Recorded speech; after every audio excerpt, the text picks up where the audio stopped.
सबसे पहले तो ये बताइएगा कि शाह महमूद कुरैशी ने कौमी असम्बली के फ्लोर पर इज्तिमाई इस्तीफों का ऐलान किया। बाद में उस वक्त के कायम मुकाम स्पीकर कासिम सूरी ने तस्दीक की कि उन्होंने 123 अरकान के इस्तीफे मंजूर कर लिए।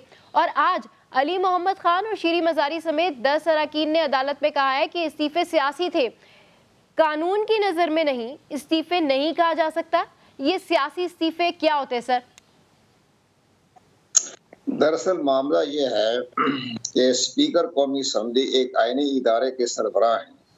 उन्होंने इस्तीफे मंजूर करने के बाद इलेक्शन कमीशन ऑफ पाकिस्तान को भिजवा दिए। वो उनकी एक बाकायदा पार्लियामेंट्री कानून है, पार्लियामेंट्री एक्ट है, रूल्स है, जिसके तहत उन्हें ये इख्तियारात दिए जाते हैं कि वो फर्दन बुला के या अपनी तसल्ली कर लें, ना भी बुलाएं तसल्ली कर लें कि ये वाकई इस्तीफे दिए गए हैं।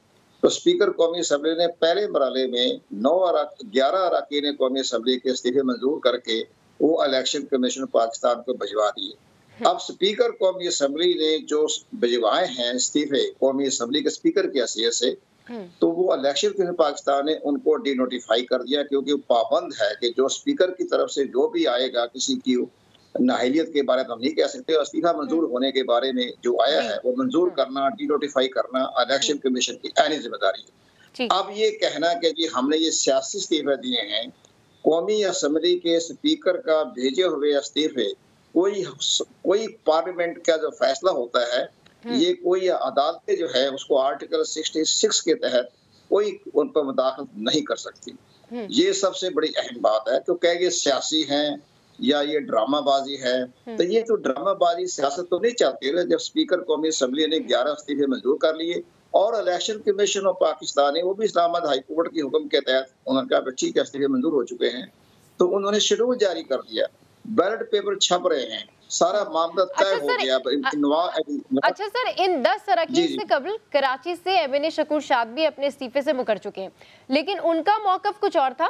उनका कहना था कि इस्तीफा स्पीकर को भेजा, ना नाम लिखा, तारीख भी नहीं डाली थी उन्होंने, जिस पर अदालत ने इस्तीफा मशकूक करार देकर नोटिफिकेशन ही मुअत्तल कर दिया था।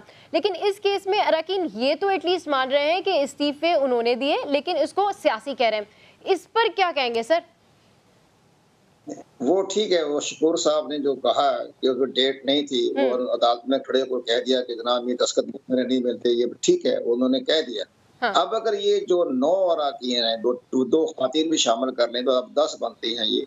तो ये अगर कौमी असम्बली के जो नशिस्त इस्तीफे दिए और स्पीकर कौमी असम्बली ने मंजूर कर लिए, तो मंजूर करने के बाद वो इस्तीफे वापस नहीं हो सकते। वो मंजूर हो चुके हैं, बाकायदा उसका फाइनल ऑर्डर है, हतमी हुक्मनामा है स्पीकर कौमी असम्बली का, और इलेक्शन कमीशन ने इस्तीफे मंजूर करके शेड्यूल जारी कर दिया। और ये 16 अक्टूबर को इंतखाबात हो रहे हैं, ज़मीनी इंतखाबात, और इमरान खान साहब 8 सीट नशिस्तों पर इंतखाब लड़ रहे हैं। अब हमारी इस्लामाबाद हाई कोर्ट ने आइन और कानून और कौमी असम्बली के स्पीकर के इख्तियारात आइन के आर्टिकल 66 और इलेक्शन कमीशन पाकिस्तान तो ज़ाहिर एक साइड पे और डी नोटिफाई किया, वो तो इसमें पार्टी नहीं है। लेकिन असल कौमी असम्बली का स्पीकर ने आर्टिकल 64 के तहत उनके इस्तीफे मंजूर किए हैं। तो मेरी नज़र में नाकस राय में कोई भी कोर्ट जो है वो इसमें मुदाखलत करने की इजाज़त नहीं है। अब अगर ये कहा ये सियासी है तो इनके खिलाफ भी तौहीन अदालत नहीं, तौहीन पार्लियामेंट के खिलाफ का मुकदमा दायर हो सकता है कि आप पार्लियामेंट की तौहीन कर रही है। क्या ये कह रही है ये सियासत था, ये खिलवाड़ा था? तो ये तो हम पार्लियामेंट जो है वो उनके खिलाफ एक्शन ले सकती है, बतौर स्पीकर कौमी असम्बलियों के खिलाफ एक्शन ले सकता है कि आपने मेरे फैसले को एक सियासत करार दे दिया। तो ये तो एक अहम फैसला होगा इस्लामाबाद हाई कोर्ट का। मोहतरम चीफ जस्टिस पाकिस्तान आइन और कानून के रूह को समझते हैं और वो मुताबिक दरिया फैसले कर रहे हैं, बड़े जरूरतमंदाना फैसले कर रहे हैं। तो वो बिल्कुल तमाम सूरत हाल को देखते हुए फैसला करें। इस पर अहमद पनसोटा साहब से भी मैं उनका मौकफ ले लेती हूँ। अहमद पनसोटा साहब, जरा ये बताइएगा कि सियासी इस्तीफे क्या होते हैं सर?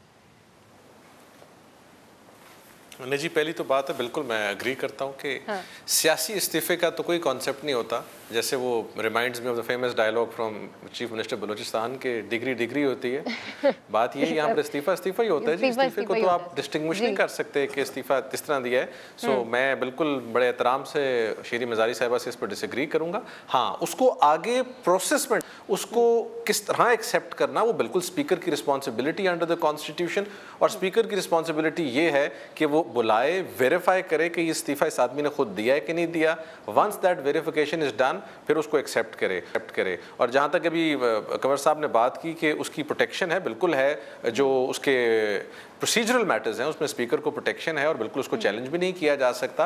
लेकिन देखने वाली बात यह है कि पीटीआई जो ये लीगल बैटल है किस बेसिस पर लड़ेगी, क्योंकि एक बड़ा इंटरेस्टिंग कमेंट है, हम किसी पीटीआई के केस में, मैं इस्लामाबाद हाई कोर्ट में जनाब अतर मनिल्ला साहब की अदालत में पेश हुआ, तो वहाँ पर अतर मनिल्ला साहब ने ये पीटीआई के एमएनए फवाद साहब को भी कहा और एक और जगह भी कहा कि आप तो अभी और स्टिल एमएनएज, जिसके जवाब में पीटीआई की तरफ से ये व्यू आया कि नहीं जी हम इस्तीफे टेंडर कर चुके हैं। लेकिन जज साहब ने, फाजिल जज साहब ने कहा कि जब तक वो एक्सेप्ट नहीं हो जाते, you are as good as a member as anybody else. अब उन इस्तीफों के अंदर कोई ऐसी जो शुगाफियां हैं या कोई ऐसी प्रोसीजरल इश्यूज हैं वो पूरे होने जरूरी हैं, और अगर किसी शख्स के इस्तीफे में वो इश्यूज पूरे नहीं हुए तो उनको पूरा करके एक्सेप्ट करना चाहिए। ये बात बिल्कुल अगर पीटीआई की इस हद तक दुरुस्त है, लेकिन इस्तीफे की कोई डिस्टिंक्शन नहीं हो सकती जी, इस्तीफा है।